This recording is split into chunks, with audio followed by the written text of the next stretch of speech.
Hey guys, it's Emily, the controversial mom, and it has been one very frustrating week.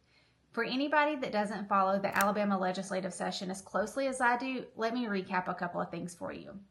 Legislative session in Alabama starts roughly the beginning of February and runs to roughly the beginning of May. There's a lot of activity that goes on in those couple of months. There's hundreds of bills that are filed.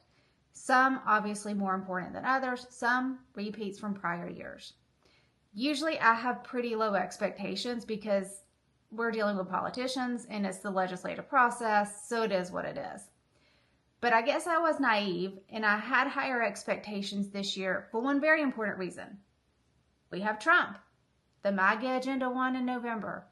All the common sense that we fought hard for is coming to fruition at the White House. So naively, I thought that the Alabama legislative session would kind of mirror what we're seeing at the national level. And unfortunately it is, but not in the way that we had hoped for. So for the Alabama legislative process, or the legislative session, they're in session for months. Like I said, lots of bills are filed. Some really great ones, some not so great ones. But usually at the end of session, you've got a couple of really big wins that you can walk away from session going, yeah, that was a good fight. I don't really have that feeling this year. I have nothing but disappointment and frustration, and I'm not the only one. We did pass a couple of good bills. After 3 years of fighting, 3 years of going through insanity, we finally passed the bill, What is a Woman? That is a big win. It's a huge victory for our state. It's a very simple bill that simply codifies the definition of male and female into Alabama code. It's a foundational bill. It's really and truly not controversial. It shouldn't have taken us 3 years to get this done, but whatever, it did. We got it passed. But not because our legislature decided that it was really and truly a good thing to do. It came after massive pressure at a national level on all the states. It came after Trump signed an executive order defining male and female and saying there are only two genders and there will only be two genders. But we got it done nonetheless. So yay, we have a victory from session. We also passed a bill that raised the age of medical consent from 14 to 16. This bill does have a lot of other things in it that are good wins, but most people are not tracking to those. It deals a lot with mental health in our school systems, and it really and truly reinforces parental rights when it comes to mental health. It also allows parents to access the medical records of their children. They're huge wins. Please don't misunderstand me. These are huge wins. But we're a very red Republican conservative state. And we had to fight tooth and nail down to the wire to raise the age of medical consent from 14 to 16. Blue states have better laws than we do. So while it is an improvement to the system, we're still really far behind where we should be as a Republican state with a Republican supermajority. It is a win, but it is also a disappointment to know that we had to fight this hard for a common sense bill. We also passed a bill dealing with illegal immigration, which really empowers our law enforcement to get rid of, deport, whatever the right term is, illegal immigration. Think Lake and Riley Act, but at a state level. Again, took us years to get that one done. But the most interesting thing of all is something called the Focus Act. And I talked about that last week. The Focus Act, in a nutshell, prohibits cell phones in classrooms. It is a huge victory for our children. We really need to start looking at the age in which kids are getting cell phones and getting on social media. The Focus Act really, like I said, it just gets cell phones out of classrooms. It's the first year it's ever been filed, and it went through the legislative process with really and truly not much attention, which is shocking considering how controversial this is going to be when it's implemented. Parents are going to be outraged when they enroll their kids in school and in the fall they realize, what do you mean my son can't have his phone? There's going to be a lot of backlash. It's worth it. We need it. The bill is good. But the bill proves a really important point. When the right people want bills passed, they sail through session one go around. We're not having to fight tooth and nail year after year after year for a bill that the majority of Alabamians want. When the right people want these bills, they're passed. And the Focus Act is a prime example. Glad the bill passed. It's good for our schools. It's good for our kids. But why is that going through session in one term when after 3 years, we still haven't passed the gender ideology bill? We're going to have to file that for a 4th time next session. And all the bill does prohibits schools from pushing conversations dealing with gender ideology and sexual orientation. It also prohibits displaying any flags or insignia that align with these agendas. That's all the bill does. But for 3 years in a row, our supermajority didn't find it important enough to get that bill passed through. The grassroots have had to push, make phone calls, do everything under the sun to get the bill simply out of committee. The House had this for almost 2 months before they ever passed it. And then it goes to the Senate with just a few days left in session. And of course, they put it at the bottom of their priority list, so the bill goes nowhere. For 3 years, our supermajority of a legislature could not figure out how to get gender ideology out of our public schools. Despite the fact that Trump has this as an executive order, our state doesn't feel the need to prioritize that and codify this into law. The other thing we didn't do is deal with libraries. Now, people are on and off with libraries. They're either hot, they're either cold. There's not really a middle ground on this. But the library bill is a very conservative piece of legislation, and it forces accountability in our public libraries. This bill did not see the light of day. It had 50 co-sponsors in the House. 50 people co-sponsored this bill to say, it is important, I agree with this, I want this. Yet the bill never even got on the agenda in the committee. That's really concerning. Are people just signing on to these things because it looks good? Because next year they have to be reelected and they need something to campaign on. So they sign on to bills knowing good and well it'll never go anywhere, but they have the talking point they need for their campaign. Because that's really what this feels like. The other thing we didn't get done is the 10 Commandments bill. That bill was very simple. Every school in the state has to display the 10 Commandments. That's it. Not every classroom, not teach it, not get kids to recite it, just to display the 10 Commandments. No, the supermajority of Alabama couldn't figure out how to get that one done. They also couldn't figure out how to allow clergy into the classroom. I shouldn't even say classroom. I should say into the school.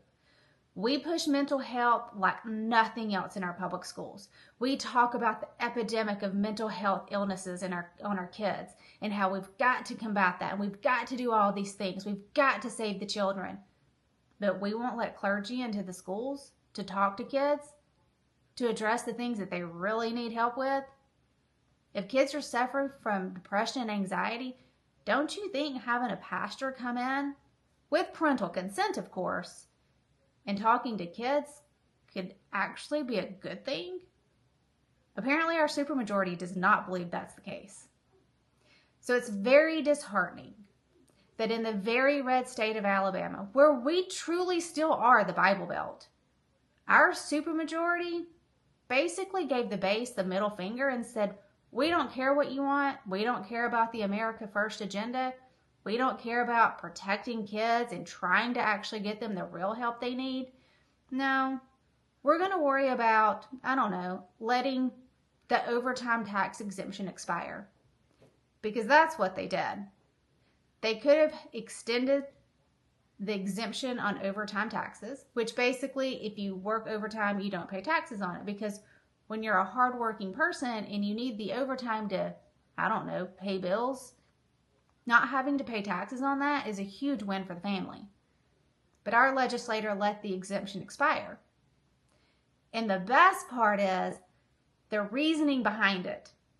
They passed the bill, I think last year, it may have been the year before, but whatever the fiscal accountability of it was, they thought it would cost roughly $30 million in revenue. It ended up costing $320 million. I'm using rough numbers, but that's basically what it came down to. The explanation was they had to let this exemption expire because it was costing too much revenue. And in order to make up for the difference, where are they going to have to pull the money? That's right, the education budget. It always comes back to going for the education budget. Anytime the legislature wants to reel something back in, they always use the education budget. Why are we allowing Republicans to hold our children hostage?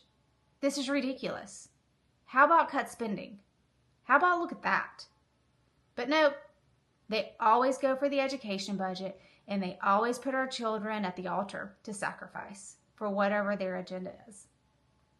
And this is not just an Alabama issue. This is a national issue. I'm a huge fan of Marjorie Taylor Greene, and I have been super excited to announce this week that for Moms for Liberty, she's going to be our keynote speaker at our event in June. So at the end of June, MTG will be coming to Huntsville. She'll be speaking at our dinner. I am super excited. I have followed her for years. She is my kind of person. She speaks out. She doesn't care. She leans into the controversy and says the truth, even though it really and truly is a harsh reality, and it puts her in the crosshairs. She's been speaking out on things for years, so much to the point that she travels with security. She has been swatted numerous times in her home, but it doesn't stop her. She's still fighting. So right now, she's focused on a couple of major things that are very similar to what we're dealing with here in Alabama. She's pretty ticked off because establishment Republicans have abandoned the base. And again, we're the base. She's super ticked off because we're not codifying Trump's executive orders into law. So Trump signed numerous executive orders dealing with radical ideologies, the trans agenda, illegal immigration, everything under the sun. And Congress really should be pushing these things through the process to sign this stuff into law so that the next president doesn't come in and undo all of it. This is a pretty big issue. She's really big into the MAHA movement. Very anti the trans agenda, anti-child mutilation, all of that. She's been very vocal pushing back on the CDC childhood vaccine schedule that still, to this day, has the mRNA vaccine for COVID listed. She's very focused on foreign wars and the fact that really, we don't play a role there. She's been very anti-Ukraine. She's been calling for an audit of the Ukraine funding for years and still hasn't gotten much movement. So she put out a tweet a couple weeks ago that really and truly hit the nail on the head, both at a national level and a state level. Basically, she called out the establishment Republicans for getting in the way of the grassroots conservatives like us and Trump. Trump is still very much with the people, and the people are very much still with Trump. The problem is these establishment rhinos that are in the way. And we've got them in Alabama. The Speaker of the House in Alabama is not pushing Trump's agenda at all. And we've seen that this session. And we're seeing the same thing at a national level with Speaker Johnson. They could be doing a whole lot more in Congress to secure Trump's victory in his agenda, but they're not doing it. And it's very frustrating. And MTG called it out. The base is frustrated. They're angry because we voted for Trump, we voted for the Senate, we voted for the House, we delivered on all three of those because we wanted the America First agenda to be the priority, and instead we're getting nothing. So not only is it frustrating, it's extremely concerning because next year is the midterms, and all those people that voted for the Trump agenda that aren't seeing anything are going to walk away. And that means we can potentially lose the majority in the House and the Senate, which is a massive issue. We can't allow that to happen. And here in Alabama, where it hits home much closer, we have almost every single position on the ballot, from the governor all the way down. So the big question is, what are we going to do about it? Are we actually going to do the right thing and get educated and figure out what is happening in our state? What are these politicians doing? More importantly, who's really with us? Who's really willing to lean in on the controversial topics, get into the arena to fight, and deliver on the promises of the America First agenda and what we, the people, actually want. So the next year is going to be really interesting. Starting in June, election season is going to pick up, not just for the midterms, but everything here in Alabama.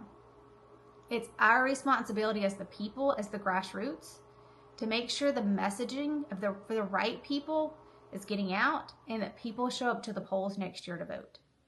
So gear up, people, because it's about to get nasty. We've got a lot of work to do to get truly grassroots conservatives into these seats so that we can deliver the America First agenda. As always, guys, thank you for letting me rant. I feel much better. Thanks for joining. I'll see you next week.